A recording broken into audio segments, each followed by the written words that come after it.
Hello, आज की इस वीडियो में हम पढ़ने वाला chapter number 1 the portrait of a lady, जो लिखा है खुशवंत सिंह ने। तो जल्दी से इसको स्टार्ट कर लेते हैं। पहले वो बताते हैं कि जो मेरी दादी है ना, वो हर दादी की तरह बूढ़ी हैं।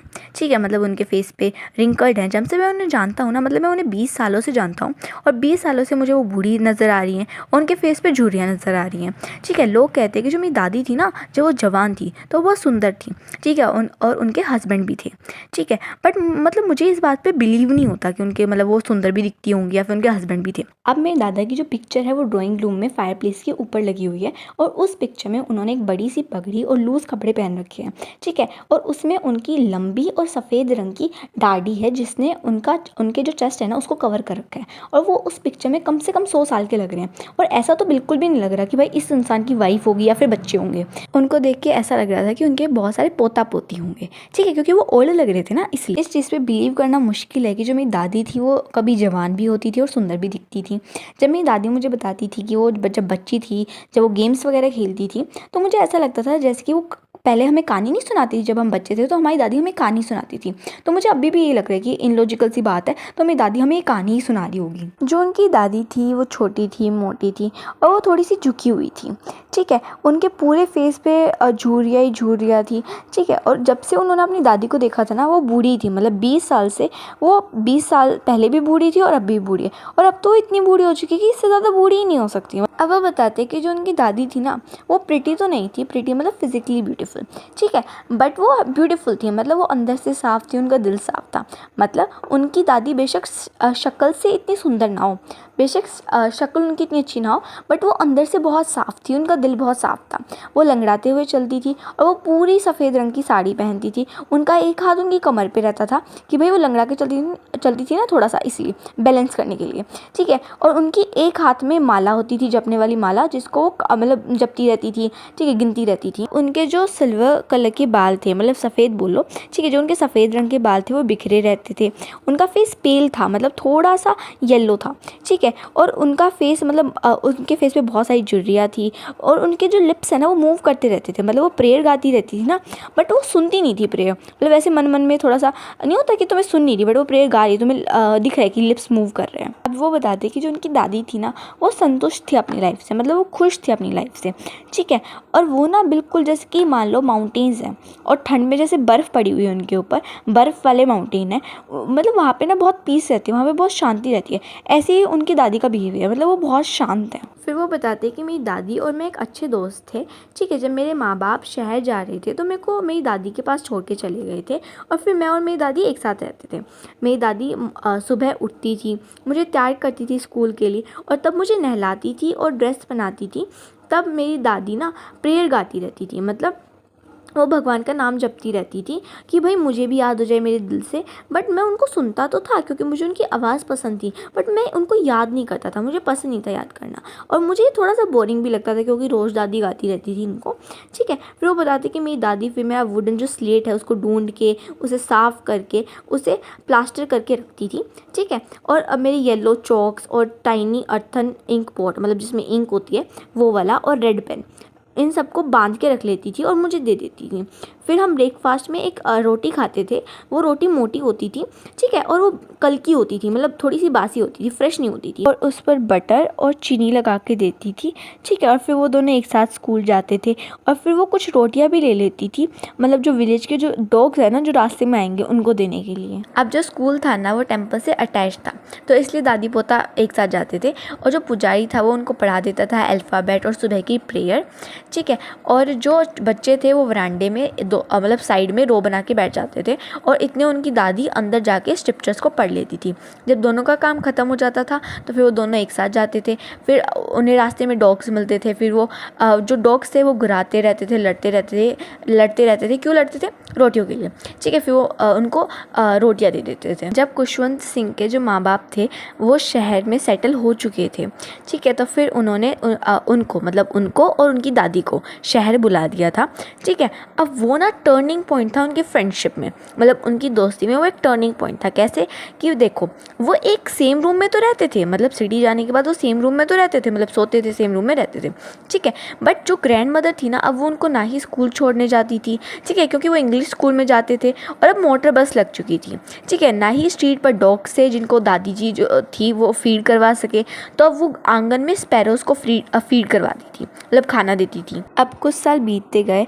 अब जो मेरी दादी थी, कुछ टाइम के लिए तो उन्होंने मुझे सुबह उठाया और तैयार भी किया स्कूल के लिए, ठीक है। फिर जैसे कि मैं घर से आता था, तो फिर जैसे कि जो मेरे को मेरी टीचर पढ़ाती थी, तो फिर मैं मेरी दादी को बताता था कि भाई मेरी टीचर ने मुझे इंग्लिश वर्ड्स पढ़ाए, कुछ वेस्टर्न साइंस भी पढ़ाई, ठीक है, law of gravity, Archimedes principal पढ़ाया, ठीक है, कि जो धरती है वो गोल है वो पढ़ाया, ठीक है। तो मेरी दादी बहुत ज़्यादा दुखी होती थी कि भाई ये सारी चीज़ें मतलब काम की, वो बिलीव नहीं करती थी इन चीज़ों में। उन्हें लगता था इंग्लिश स्कूल में कुछ नहीं पढ़ाते, क्योंकि उनमें भगवान के बारे में और स्क्रिप्चर्स के बारे में तो पढ़ाया ही नहीं जाता, ठीक है।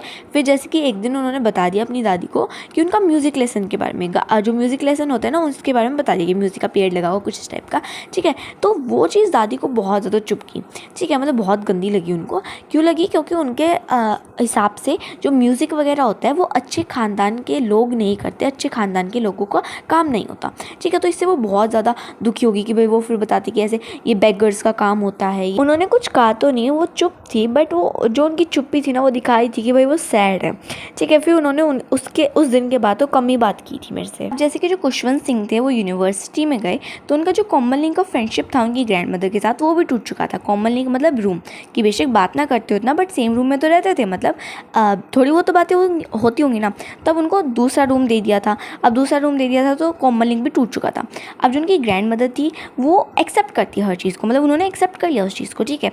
तो अब जैसे कि उनकी ग्रैंड मदर बहुत कम ही बात करती थी, वरना वो पूरे दिन अपना चरखा ही चलाती रहती थी, ठीक है। और उस टाइम पे वो प्रेयर भी गाती रहती थी, ठीक है। और फिर क्या था कि आफ्टरनून में, दोपहर में वो स्पैरोज़ आती थी, उनको फीड करती थी, खाना देती थी, रोटी वगैरह देती थी, और उस टाइम पे वो रिलैक्स भी कर लेती थी, ठीक है, वरांडे में। अब उस ब्रेड को छोटे छोटे पीसेज में तोड़ देती थी, वहाँ पे हंड्रेड्स ऑफ बर्ड्स आ जाती थी, वो उनकी चीची चीची की आवाज़ सुनती थी, ठीक है। फिर एक बर्ड उनके लेग पे बैठ गई, पैर पे बैठ गई, कोई कंधों पे बैठ गई, कोई सिर पे बैठ गई, ठीक है। वो कभी भगाती नहीं थी उनको, वो स्माइल करती थी। अब जो दिन का आधा घंटा होता था ना, ये सबसे ज़्यादा अच्छा होता था, मतलब सबसे ज़्यादा खुश होती थी उस टाइम में। खुशवंत सिंह कंट्री से बाहर पढ़ने के लिए जा रहे थे, तो उन्हें पक्का पता था कि जो उनकी ग्रैंड मदर है वो तो दुखी हो जाएंगी, ठीक है। और जैसे कि उन्हें 5 साल के लिए जाना था, तो क्या पता उनकी दादी उन्हें दोबारा मिले भी ना, ठीक है। जैसे कि जब उनकी दादी उन्हें रेलवे स्टेशन पे गई छोड़ने के लिए, तो ना ही उन्होंने कुछ ज़्यादा इमोशन दिखाए, ना ही कुछ ज़्यादा वगैरह बात की, ठीक है। और उनके लिप्स से वो ऐसे ही मूव कर रहे थे, मतलब वो प्रेयर कर रही थी, उनका जो दिमाग था वो भी प्रेयर में खोया हुआ था। और जो उनके हाथ थे, जैसे कि वो जपने वाली माला नहीं होती, उसको जो उसके बीट्स होते हैं उनको गिने जा रही थी, ठीक है। फिर उन्होंने फिर उनके फोरहेड पर, माथे पे किस की, ठीक है। और फिर जो खुशवंत सिंह थे वो उस चीज़ को फील कर पाए थे, ठीक है, कि भाई जो क्या पता ये लास्ट फिजिकल कांटेक्ट तो मेरे और उनके बीच में क्या पता, क्योंकि क्या पता उनकी डेथ हो जाए आगे जाके, इसलिए, ठीक है। बट जो मैं सोच रहा था वो गलत था। मैं 5 साल बाद आया तो मुझे ट्रेन स्टेशन पे मेरी दादी मिली मुझे वहाँ पे, मतलब मेरे को लेने के लिए आई हुई थी, ठीक है। और वो एक दिन भी ज़्यादा बूढ़ी नहीं लग रही थी, मतलब जैसे मैं 5 साल बाद गया था, जैसे मैंने उनको देखा था वो अभी भी बिल्कुल वैसी ही लग रही थी। उनके पास ऐसे ही टाइम नहीं है उन बात करने का। उन्होंने मुझे हक कर लिया, ठीक है। और जब उन्होंने हक करा तो मुझे सुन रहा था कि उस टाइम पे वो प्रेयर गा रही है, ठीक है। और ऐसा नहीं था कि मेरे आना उनका हैप्पीएस्ट मोमेंट हो, बल्कि अभी भी उनका हैप्पीएस्ट मोमेंट वही था कि स्पैरो को फीड करना। और वो पता है कई बार मजाक मजाक में उनको भगा भी देती थी। अब शाम के टाइम में कुछ चेंज दिखते हैं दादी में, जैसे कि जो दादी थी उस दिन वो प्रे नहीं कर रही थी, ठीक है। और उन्होंने जो महिला हैं पड़ोस वगैरह की उनको बुला लिया था, और एक जो पुराना सा ड्रम था ना उसको बजाना स्टार्ट कर दिया था, और मतलब गाना स्टार्ट कर दिया था। और बहुत घंटे हो गए थे, मतलब वो पुराना सा जो ड्रम था ना उसे वो बजाए जा रहे थे, और जैसे वो पुराना तो था ही, वो अंदर की तरफ वो चला गया था, ठीक है। जैसे कि युद्ध जीत के नहीं आता जैसे। और फिर उन्होंने दादी को मनाया, मतलब खुशवंत सिंह ने दादी को मनाया कि आप थक जाओगे, आपको थोड़ा एज के हिसाब से हो जाएगा थकान वगैरह, तो आप अब तब से मैं उन्हें जानता था, ये पहली बार था कि तब वो प्रे नहीं कर रही। अगली सुबह मेरी दादी बीमार हो गई, उन्हें तो हल्का सा बुखार था, डॉक्टर ने बोला कि बुखार चला जाएगा। बट जो मेरी दादी दादी थी वो अलग ही तरीके से सोच रही थी। उन्हें लगा कि अब वो मरने वाली है, ठीक है। फिर उन्होंने कहा कि मेरी ज़िंदगी के अब कुछ घंटे बचे हैं और अब तुम यहाँ से जाओ और मुझे तुमसे बात करके मतलब अपना टाइम वेस्ट नहीं करना, ठीक है, मुझे प्रे करनी है अब। हमने उनको मना किया था कि आप प्रे मत करो, बट वो नहीं मानी और वो प्रे कर रही थी। वो बेड पे लेट के अपनी मतलब प्रे कर रही थी और जो बीट्स थी उनको गिन रही थी, ठीक है। जब तक हम कुछ सोच पाते उनके होठ चलना बंद हो गए थे, मतलब प्रे करना बंद कर दी थी उन्होंने, और जो उनकी रोज़री थी वो नीचे गिर गई थी, ठीक है। और मतलब मेनली वो मर गई थी, उनके फेस पे पूरा पीलापन छा गया था। फिर हमने उनकी जो बॉडी थी उसको बेड पर से उतारा और रीति रिवाजों के हिसाब से हमने उनकी बॉडी को रेड कलर के कपड़े से कवर कर दिया, जिसको कफन भी बोलते हैं। कुछ घंटे चुप रहने के बाद, मतलब मेनली दुख दिखाने के बाद, ठीक है, वो अरेंजमेंट करने लगे मतलब अंतिम संस्कार के लिए। अब हम आंगन में आधे रास्ते ही रुक गए। क्यों रुक गए? क्योंकि हमने देखा जो डेड बॉडी थी ना, जो उनकी दादी की जो डेड बॉडी थी, उसके आसपास थाउजेंड ऑफ स्पैरोज बैठी हुई हैं ग्राउंड पे। और सबसे ज़्यादा हैरानी की बात थी कि वो जो चिड़ियों की आवाज़ होती है चू चू वाली, वो भी नहीं कर रही थी। को ये देख के बुरा लग रहा था। फिर मेरी मम्मी ब्रेड लेके आती है और फिर उन्हें छोटे छोटे टुकड़ों में तोड़ के दे देती है, जैसे मेरी दादी देती थी। जो स्पैरोज थी ना, वो ब्रेड पे बिल्कुल भी ध्यान नहीं देती हैं और ना जैसे कि डेड बॉडी को लेके जाते हैं वो भी आराम से चुपचाप उठ जाती हैं। और फिर कल सुबह झाड़ू लगाने वाले ने उन सारी ब्रेड को डस्टबिन में डाल दिया।